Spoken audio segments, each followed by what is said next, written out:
A Christmas Carol by Charles Dickens, abridged by the author and adapted by Forfar Dramatic Society. Stave 2, the first of the three spirits.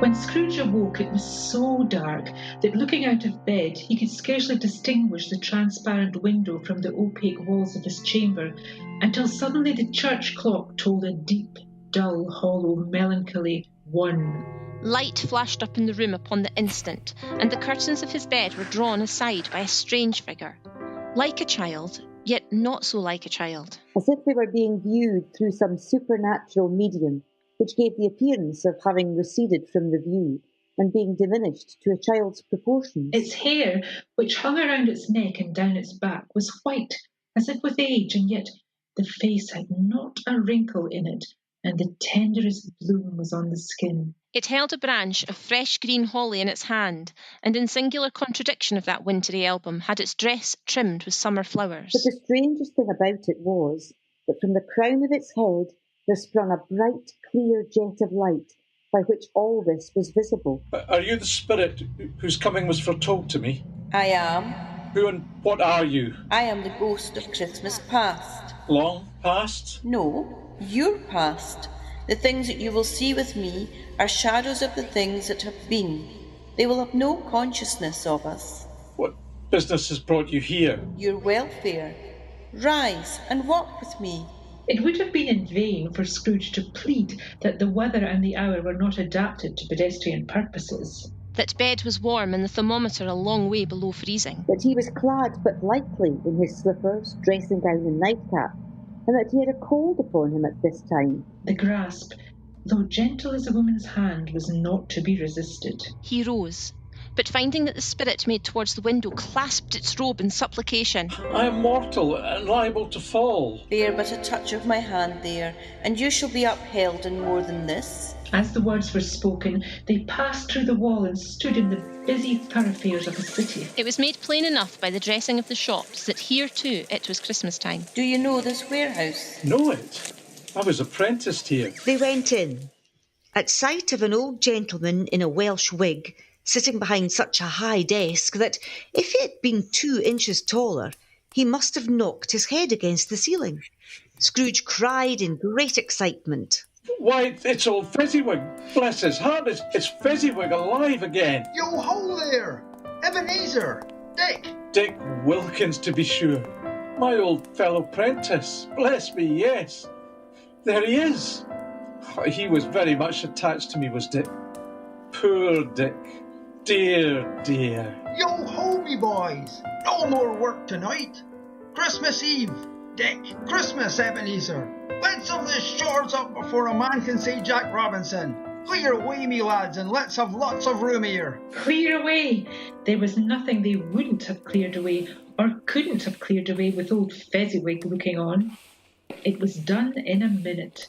Every movable was packed off, as if it were dismissed from public life for evermore. The floor was swept and watered, the lamps were trimmed, fuel was heaped upon the fire, and the warehouse was as snug and warm and dry and bright a ballroom as you would desire to see upon a winter's night. In came a fiddler with a music book and went up to the lofty desk and made an orchestra of it and tuned like 50 stomach aches. In came Mrs. Fezziwig, one vast substantial smile. In came the 3 Miss Fezziwig, beaming and lovable. In came the 6 young followers whose hearts they broke. In came all the young men and women employed in the business. In came the housemaid with her cousin the baker. In came the cook with her brother's particular friend the milkman. In they all came, one after another, some shyly, some boldly, some gracefully, some awkwardly, some pushing, some pulling. In they all came, anyhow and everyhow. Away they all went, 20 couple at once. Hands half round and back again the other way. Down the middle and up again. Round and round in various stages of affectionate grouping. Old top couple always turning up in the wrong place. New top couple starting off again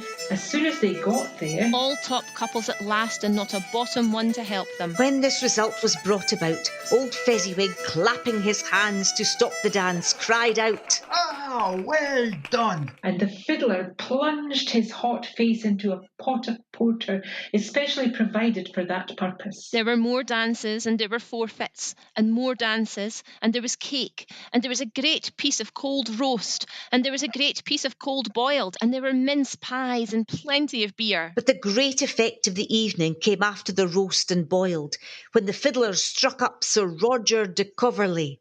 Then old Fezziwig stood out to dance with Mrs. Fezziwig. And when old Fezziwig and Mrs. Fezziwig had gone through all the dance, Advance and retire, turn your partner, bow and curtsy, Corkscrew, thread the needle and back again to your place. Fezziwig cut so deftly that he appeared to wink with his legs. When the clock struck 11, this domestic ball broke up.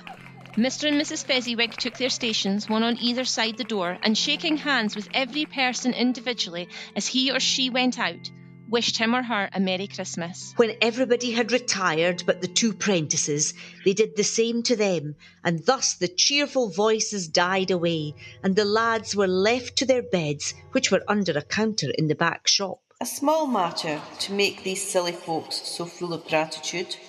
He has spent but a few pounds of your mortal money, 3 or 4 perhaps.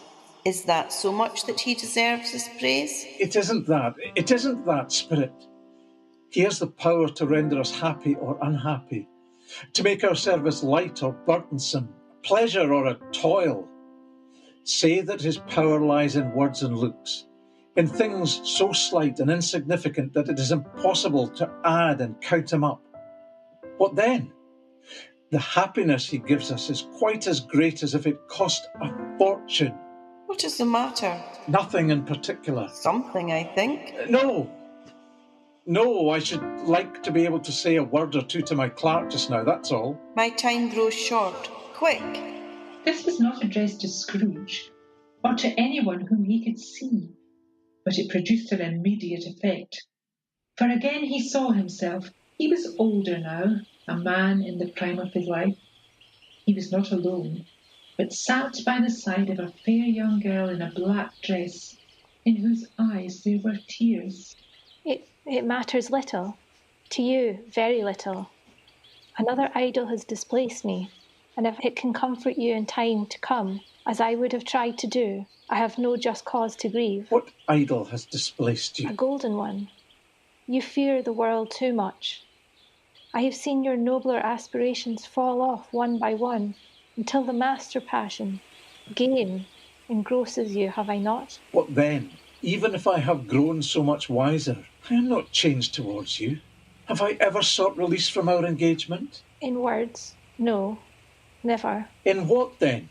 In a changed nature, in altered spirit, in another atmosphere of life. Another hope has its great end. If you were free today, tomorrow, yesterday, can even I believe you would choose a dowerless girl? Or, choosing her, do I not know that your repentance and regret would surely follow? I do, and I release you, with full heart for the love of him you once were. Spirit, remove me from this place. I told you, these were shadows of the things that have been. That they are what they are. Do not blame me. Remove me. I cannot bear it. Leave me, take me back, haunt me no longer. As he struggled with the spirit, he was conscious of being exhausted and overcome by an irresistible drowsiness, and further, of being in his own bedroom. He had barely time to reel to bed before he sank into a heavy sleep.